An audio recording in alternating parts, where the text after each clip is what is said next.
السلام علیکم ورحمۃ اللہ وبرکاتہ۔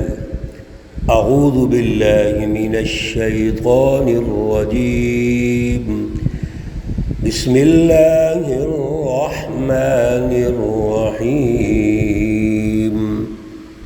یاسین والقرآن الحکیم،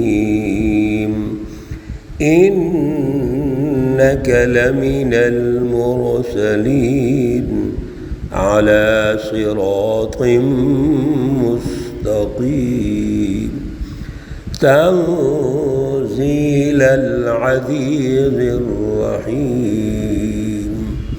صدق الله العلي العظيم۔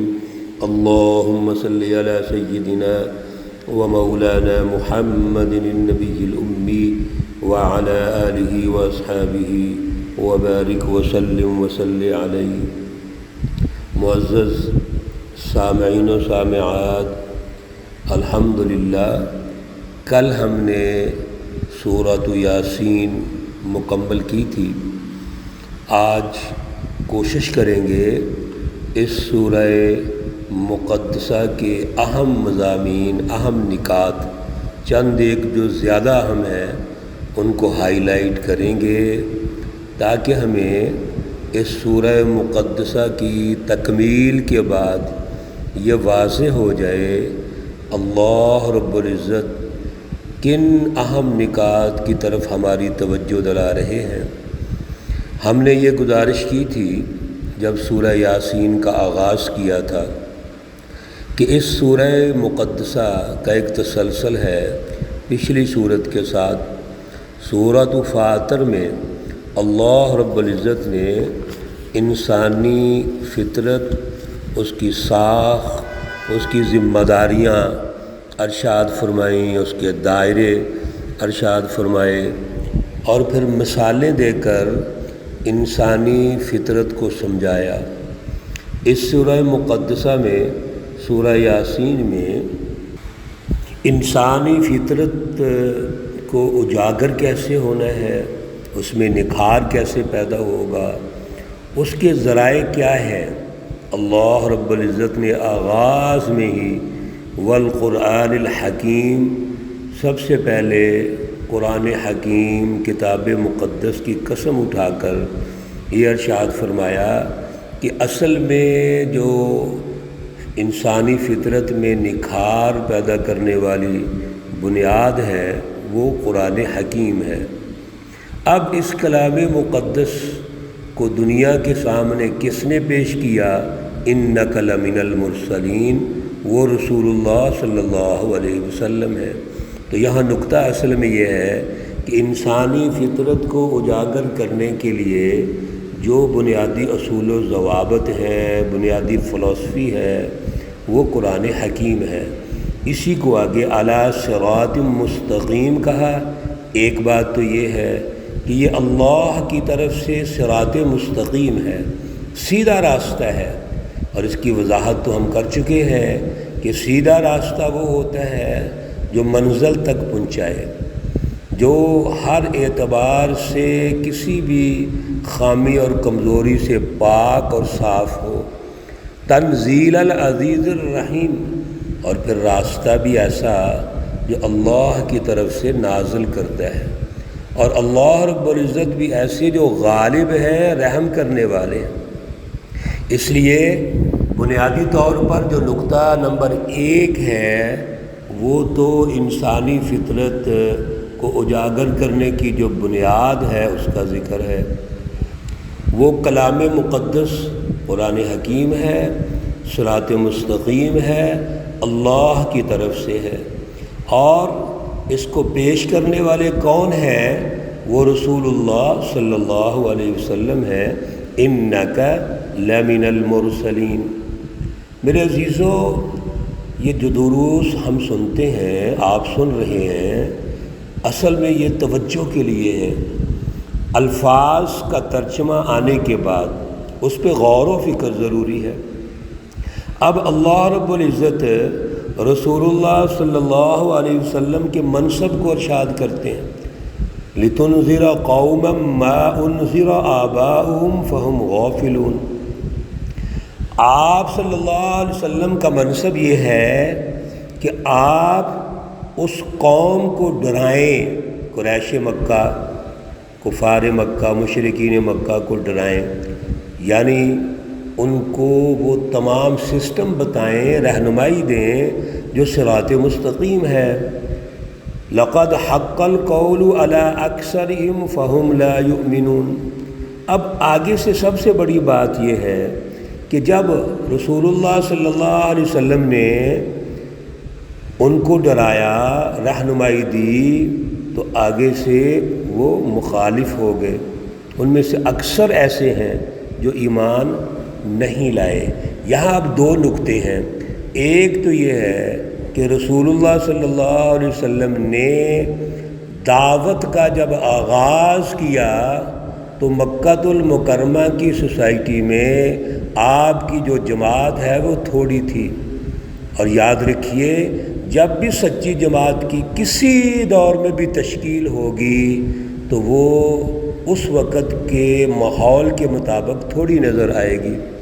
دوسرے نمبر پر یہ بات واضح ہو گئی کہ رسول اللہ صلی اللہ علیہ وسلم نے اللہ کی جو رہنمائی ہے اس کو کفار مکہ پر پیش کیا، لیکن اب یہاں پر دو جماعتیں معرض وجود میں آ گئی۔ ایک وہ جماعت، سچی جماعت جو رسول اللہ صلی اللہ علیہ وسلم کی ہے، یہ ہے انسانی فطرت پر، اس نے انسانی فطرت پر ہی آگے تبدیلی لے کے آنی ہے۔ اور ایک وہ جماعت جو انسانی فطرت سے ہٹ کر وہ رسول اللہ صلی اللہ علیہ وسلم کے مقابلے میں آ گئی، یہ حزب الشیطان ہے۔ آگے رکوع کے اندر اللہ رب العزت نے ان کے جو خیالات ہیں ان کو پیش کیا، اور اس کے ساتھ ساتھ سچی جماعت جو من اتبع الذکر وخشی الرحمن بالغیب، وہ اس کے اوصاف ارشاد فرمائے کہ سچی جماعت وہ ہے جو اللہ کی پیروی کرتی ہے۔ اس کے لیے اللہ نے دنیا اور آخرت میں ترقیاں رکھی ہیں، لیکن جن خیالات پر حزب الشیطان ہے وہ دنیا اور آخرت میں ناکام ہو جائیں گے۔ اگلے رکوع میں اللہ رب العزت نے مثال دے کر رسول اللہ صلی اللہ علیہ وسلم اور صحابہ کرام کو حوصلہ دیا کہ اس سے پہلے بھی ایسے ہوتا رہا ہے کہ اللہ نے رسول بھیجے اور وہاں کی قوم نے، سرکش قوم نے، شیطانی جماعتوں نے رسولوں کا مقابلہ کیا، حتیٰ کہ رسولوں کے مقابلے میں آنے کے بعد ان کو دھمکی دی کہ ہم آپ کو سنگسار کر دیں گے، آپ کو ختم کر دیں گے، آپ تو ہماری طرح کے انسان ہی ہیں، آپ منحوس ہیں۔ مختلف القابات سے نوازا۔ اللہ رب العزت نے فرمایا کہ منحوس یہ خود ہیں۔ اللہ کی سچی جماعتوں نے تو اپنا مشن پورا کرنا ہوتا ہے، اور جب بھی کبھی باطل ظلم کے نظام کی موجودگی میں حق اور عدل کا نظام پیش کرے گی جماعت، تو اس وقت حق اور باطل، ظلم اور عدل یہ مقابلے میں آ جائیں گے، نکھار پیدا ہو جائے گا۔ اس لیے اصل چیز فطرت ہے، فطرت پہ رہنا ہے۔ ہر دور کے لیے اللہ رب العزت نے اصول اور ضابطہ ارشاد فرما دیا، اور جو فطرت پہ جماعت تھی، اللہ کے رسول تھے، سچے لوگ تھے، ان کی کامیابی اللہ نے ذکر فرمائی، اور وہ یہ ہے قیل ادخل الجنہ، اللہ نے ان کو جنت میں داخل کر دیا۔ اگلے رکوع میں وآیۃ لہم الارض المیتہ، اس رکوع میں 3 اللہ نے عنوان بنائے آیت ان کے ساتھ۔ آیت ان کا معنی نشانی ہے۔ پہلی نشانی مردہ زمین، اس کو زندہ کیا، اس کو زرخیز کیا، اس میں فروٹ رکھے وغیرہ وغیرہ، تفصیلات آپ سن چکے ہیں۔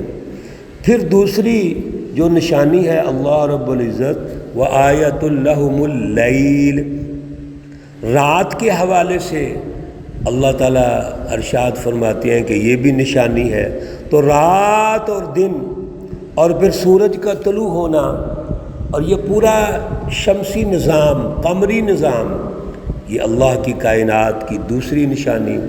اور تیسری نشانی وَآیَةٌ لَّهُمْ أَنَّا حَمَلْنَا ذُرِّيَّتَهُمْ، اللہ نے کشتیاں ہمیں تیار کرنے کے لیے حکم دیا اور ہمیں صلاحیت دی، توفیق دی، ہم نے کشتیاں تیار کی۔ اور کشتیوں کی طرح اللہ کی دیگر مخلوقات ہیں جو اللہ نے پیدا کی اور ہم نے ان سے فائدہ اٹھایا۔ یہ سارا کچھ اللہ ارشاد فرمانے کے بعد دو حکم دیتے ہیں۔ ایک تو یہ ہے وَإِذَا قِيلَ لَهُمُ اتَّقُوا مَا بَيْنَ أَيْدِيكُمْ، آیت مقدسہ نمبر 45 ہے کہ تقوی اختیار کرو، اللہ کی پہچان پیدا کرو، یہ ہے انسانی فطرت۔ دوسرے نمبر پر وَإِذَا قِيلَ لَهُمْ أَنفِقُوا مِمَّا رَزَقَكُمُ اللَّهُ، آیت مقدسہ نمبر 47 ہے کہ اللہ نے جو وسائل دیے ہیں، وسائل رزق، ان کو حاصل کرو اور اس پر ایک عادلانہ معاشی نظام بناؤ۔ تو عادلانہ سیاسی اور معاشی نظام کی تشکیل، یہ دو ذمہ داریاں ہیں اور یہ ہے انسانی فطرت۔ اس میں رکاوٹ کون بنے گا؟ رکاوٹ اللہ تعالیٰ نے یا بنی آدم اللہ تعبد الشیطان واضح فرما دیا کہ اس میں رکاوٹ شیطان بنے گا، شیطانی جماعتیں بنیں گی۔ انہ لکم عدو مبین، وہ آپ کے کھلے دشمن ہیں۔ دشمن کس اعتبار سے ہیں؟ نہ تو دنیا میں وہ ترقی چاہتے ہیں، نہ آخرت میں ترقی چاہتے ہیں۔ آگے اللہ رب العزت نے اصحاب الجنہ، جنتی لوگوں کے فضائل، انعامات، اکرامات بیان کیے، اور اس کے ساتھ ساتھ اصحاب الجنہ، جہنمی لوگوں کو جو اصحاب الجہنم ہیں ان کے لیے کیا کیا نقصانات ہیں، اللہ رب العزت نے وہ ارشاد فرما دیا ہذہ جہنم التی کنتم توعدون۔ آخری رکوع میں رسول اللہ صلی اللہ علیہ وسلم کے منصب کا ذکر کیا کہ آپ صلی اللہ علیہ وسلم کی ہستی جو ہے وہ ایسی عظیم الشان ہے جس کو اللہ رب العزت نے ذکر اور قرآن مبین دے کے بھیجا۔ اس پر تفصیلات ہو چکی ہیں، اور یہ قرآن مبین آغاز میں بھی لفظ آ گیا جو صراط مستقیم ہے۔ مقصد کیا ہے؟ لِيُنذِرَ مَنْ كَانَ حَيًّا، سچی جماعت تشکیل کریں، یہ ہے جماعت سازی کا مرحلہ۔ دوسرے نمبر پر جو کفار، مشرکین، ظالم ہیں ان پر حق بات ثابت ہو جائے۔ اللہ رب العزت نے رسول اللہ صلی اللہ علیہ وسلم کے بارے میں فرمایا وَمَا عَلَّمْنَاهُ الشِّعْرَ وَمَا يَنبَغِي لَهُ، آپ کو خیالات کی دنیا میں رہنے والے نہیں تھے کہ شعر و شاعری پیش کریں، بلکہ آپ تو وہ بنیادی اصول فطرت، انسانی فطرت نے جس میں ترقی کرنی ہے وہ بنیادی اصول و ضوابط اور صراط مستقیم پیش کرنے والے ہیں۔ اور پھر عقیدہ آخرت کی اہمیت بتائی جس کا دنیا اور آخرت کا ایک تسلسل ہے، اور آخر میں فرمایا فَسُبْحَانَ الَّذِي بِيَدِهِ مَلَكُوتُ كُلِّ شَيْءٍ وَإِلَيْهِ تُرْجَعُونَ، ہر ذرے ذرے پر حکومت، اختیارات اگر کسی ہستی کے ہیں تو وہ اللہ رب العزت کی ذات اقدس ہے، اسی کی طرف لوٹ کر جانا ہے اور انسانی فطرت پہ رہنا ہے، اس میں نکھار پیدا کرنا ہے، اسی میں ترقی ہے۔ اللہ رب العزت ہمیں ان اعلیٰ اصولوں کو سمجھنے کی توفیق عطا فرمائے۔ اللہ رب العزت تمام بیماروں کو شفائے کاملہ عاجلہ مستمرہ عطا فرمائے۔ اللہ رب العزت تمام مرحومین و مرحومات کو جنت الفردوس میں اعلیٰ مقام عطا فرمائیں۔ ربنا تقبل منا إنك أنت السميع العليم وتب علينا إنك أنت التواب الرحيم، وصلى الله تعالى على النبي الأمي محمد وعلى آله وأصحابه أجمعين برحمتك يا أرحم الراحمين۔ السلام علیکم ورحمۃ اللہ وبرکاتہ۔